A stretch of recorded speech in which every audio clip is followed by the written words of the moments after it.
Welcome back to my channel. ఈరోజు వచ్చేసి టమాటా పచ్చడి సింపుల్గా బ్యాచిలర్ స్టైల్ ఎలా చేయాలో ఈ వీడియోలో చూద్దాం. ఇదిగోండి నా టమాటా పచ్చడి నేను 1/2 కేజీ చేసి అంటే హనీ బాటిల్లో దాచేసాను అనమాట. మనం ఎప్పుడు ఇంతే కదా, దేన్ని వేస్ట్ చేయం కదా. సో ఈ వీడియో ఎలా ప్రిపేర్ చేసుకోవాలో ఈ వీడియో చూసేద్దాం, సరేనా?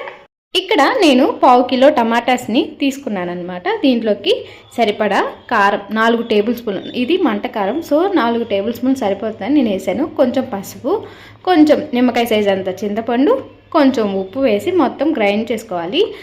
మీకు కచ్చపచ్చగానే చేసుకొని లేదా ఇలా ప్యూరీ లాగానే చేసుకోవచ్చు, అది మీ ఇష్టం. తర్వాత ఒక చిన్న ప్యాన్లో ఇలా ఒక చిన్న టేబుల్ స్పూన్ ఆవాలు, ఒక చిన్న టేబుల్ స్పూన్ మెంతులు, జీలకర్ర వేసి ఫ్రై చేసుకోండి దోరగా. అవి ఆరేలోపు ఇప్పుడు మనం పచ్చడికి కావాల్సినంత ఆయిల్ యాడ్ చేసుకొని, కొంచెం పచ్చడికి కావాలంటే నూనె తేలితేనే కదా పచ్చడి టేస్ట్ వచ్చేది. సో ఇక్కడ నేను కొలత చెప్పలేను, అంతను వేసేసాను అనమాట. తర్వాత దాంట్లో పోపు దినుసులు యాడ్ చేసుకోండి. దాంట్లోకి కొంచెం కరివేపాకు, ఇంకా మీ దగ్గర ఎండుమిరపకాయలు ఉంటే అవి కూడా వేసేయండి. నా దగ్గర లేవని స్కిప్ చేశాను. తర్వాత చిన్నులపాయలు, మెయిన్ ఇంగ్రీడియంట్ చిన్నులపాయలు కూడా వేసి అన్నీ వేగిన తర్వాత బ్రౌన్ కలర్ వచ్చేంత వరకు వేగిన తర్వాత అప్పుడు మనం మిక్సీ పట్టుకున్న పచ్చడిని ఇలాగా వేసి మీడియం ఫ్లేమ్లోనే పెట్టి ఉడకబెట్టుకోవాలన్నమాట. లేకపోతే హై ఫ్లేమ్లో పెడితే మాడిపోతుంది పచ్చడి, అంటే టేస్ట్ బాగోదు అనమాట. ఇలాగా మీడియం ఫ్లేమ్లోనే పెట్టుకొని పచ్చడి అంతా కలుపుతూ ఉండాలన్నమాట.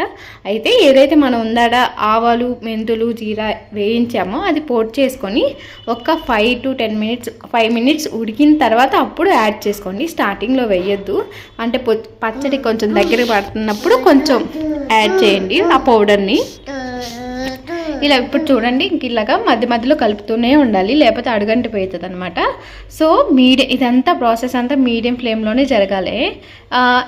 ఇలాగా మొత్తం ఉడికిన తర్వాత నూనె అంతా పైకి తేలుతూ ఉంటుంది. మనం కలుపుతున్నా సరే కానీ అంటే పీల్చుకోదనమాట. సో అట్లాగా దగ్గర పడుతూ ఉంటుంది. ఇదంతా మనం కలుపుతూనే ఉండాలి. ప్రాసెస్ అంతా మీడియం ఫ్లేమ్లోనే జరగాలన్నమాట. ఇలాగా మనకి ఎప్పుడైతే దగ్గరికి పడుతుంది అనిపించినప్పుడు స్టవ్ ఆపేసి పక్కన పెట్టుకొని చల్లారనివ్వాలి. ఇలాగా చల్లారిన తర్వాత మనం ఏదైనా గ్లాస్ జార్లోని లేకపోతే ఏదైనా బాక్స్లోని తీసుకోండి. నేను ఇక్కడ హనీ బాటిల్ ఖాళీగా ఉందని దాన్ని వాడేసాను అనమాట. వీళ్ళు ఎంతమంది ఇలాగా ప్లాస్టిక్ అని ఏదైనా ఇట్లాగా రీయూజ్ చేస్తారో కింద కామెంట్ సెక్షన్లో కామెంట్ చేయండి. ఇప్పుడు మిగిలిపోయిన ఆ బండిలో వేడి అన్నం వేసుకొని చీమంత నెయ్యి వేసుకొని తింటే ఉంటుంది ఆహా అనాల్సిందే అనమాట పచ్చడి. ఈ వీడియో నచ్చితే like, share and subscribe to my channel.